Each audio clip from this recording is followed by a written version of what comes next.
Ahoj priatelia, pozdravujem vás z lesa s potulky prírodou. Dnes som sa rozhodol, že si urobím pišťalku z bazového dreva.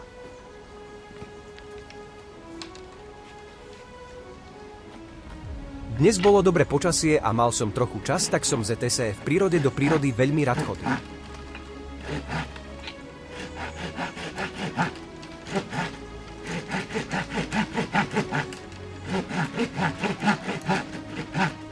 Na výrobu pišťalky použijem suché bazové drevo a liesky.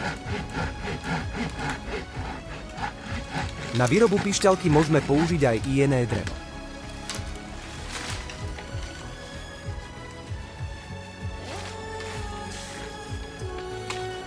Baza čierna sa hodí preto, lebo má dužinu v strede a je menší predpoklad, že pri vrtaní vybočí do strán.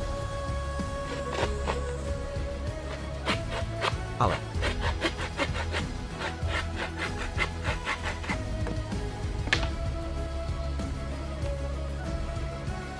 drevo, ktoré ostane, zoberiem domov a urobím z neho ďalšie pišťalky.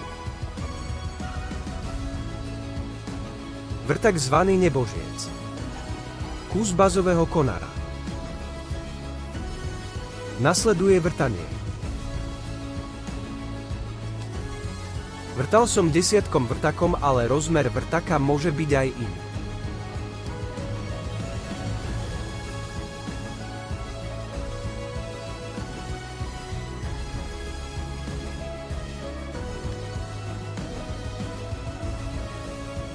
Nasleduje výroba okienka.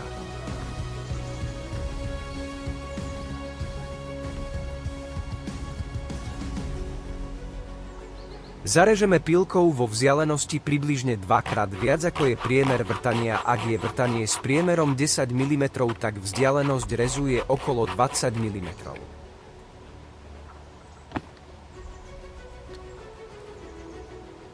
Tak urobíme zarez asi 45 stupňov nožom, pokiaľ sa nám nevytvorí okienko.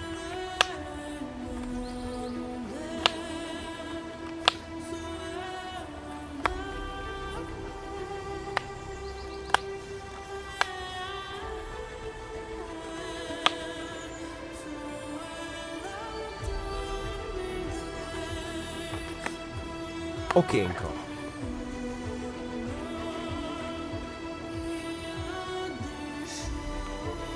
Nasleduje výroba klatika.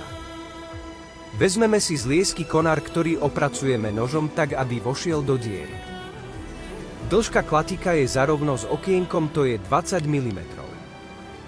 Keď nám pasuje klatik, konár odrežeme.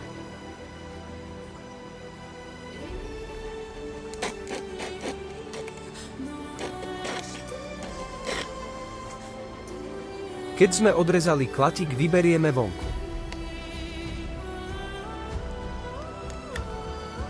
Potom zrežeme trochu z vrchu klatika, aby vzduch mohol naražať na hranu. Vložíme naspäť klatik do diery. A môžeme vyskúšať, či píska. Niekedy pišťalka nepíska, môže byť nejaká drobnosť vyčnievajúca trieska, klatik je privysoko alebo veľa zrezaný.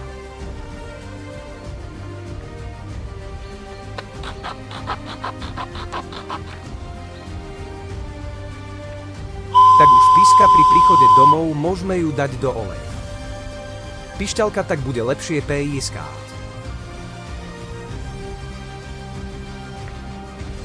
Dejme. Lukas to skomolil.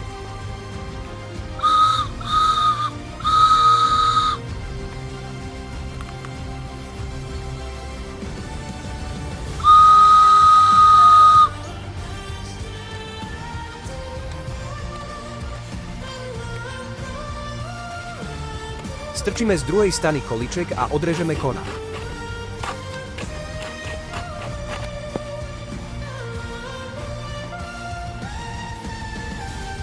Pišťalka vám môže poslúžiť ako signál na to, kde ste. Zase haha.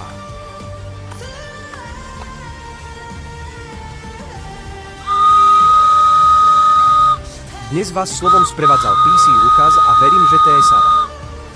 Video páčilo, ak téme výroba pišťalky sa ešte aj vráti. NABUDUCEVA budem čítať ja PC Viktoria. No hotovo, Viktória Komoli, tiež to je ale hruzný.